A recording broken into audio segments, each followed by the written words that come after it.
Yan, lagay natin to. Bell pepper.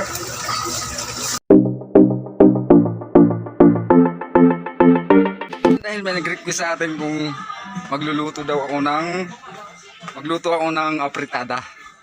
Shoutout nga pala kay Ma'am Iba. Ma'am Iba Portes, shoutout sa iyo. Ito na, bibili ako ng maluluto nating chicken apritada. Ito yung request mo. Ayan, isa naman panibagong ulam ang lulutuin natin ngayon.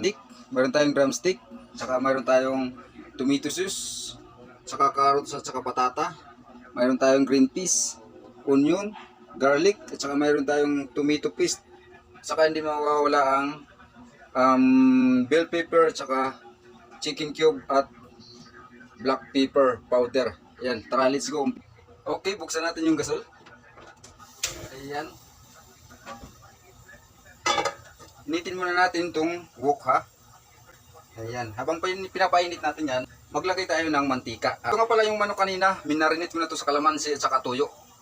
Ito na kanina na manok. Sinit aside ko lang yung minarinate ko na sabaw sa manok. Kaya iprito muna natin ito ng bahagya.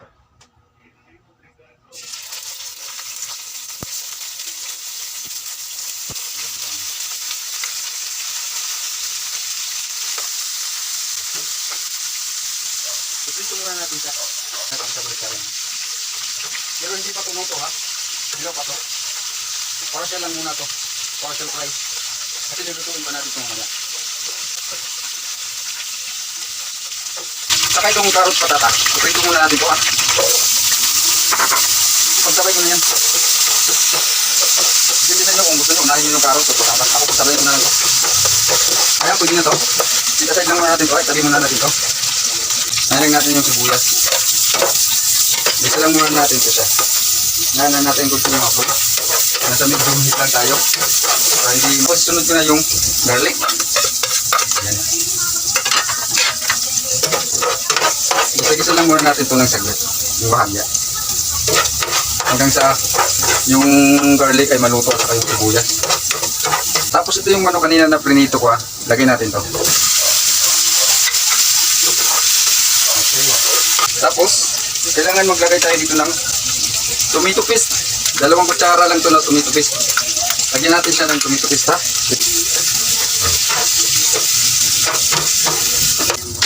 Tapos isabay ko na to, yung carrots, ha. Kasi matigas pa to. Mas maluto pa siya. At saka maglalagay din tayo ng tubig. 1 tasang tubig lang para pakuluan natin to. Ayan. At saka maglagay na rin tayo dito ng chicken cube.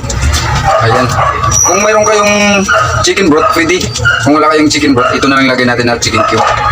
Pan muna natin. Ayan, check natin. After 10 minutes, yan. Tomato sauce, mga 200 grams lang to. Yung tag 10 piso na na sachet yung binili ko. Yan. Ganun lang kalaki siya, mga 200 grams. Okay. Habang pinapalambot pa natin yan, lagay natin to bell pepper. Ayan. Tsaka lagay ko na rin tong green peas. Itong green peas kanina may mga balat-balat to, tinanggal ko na rin. Dik sarap na lang yung ineno ko. Busin ko lang to kadaya. Maliit lang naman to. Ayan.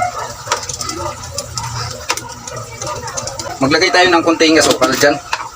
Optional lang to, depende sa inyo kung ayaw nyo maglagay ng asukal. Ako maglalagay lang ako para medyo matamis yung apritada natin. Okay? Check natin kung malambot na ba yung carrots at saka yung patatas, ha. Gusto ko kasi yung malambot. Kaya kung sa akin lang, okay lang sa akin yung medyo crunchy. Kasi yung partner ko nga, ayaw niya na matigas. Sarap, grabe. The best. Okay na to siya. Pwede natin ito siyang serving plate, no?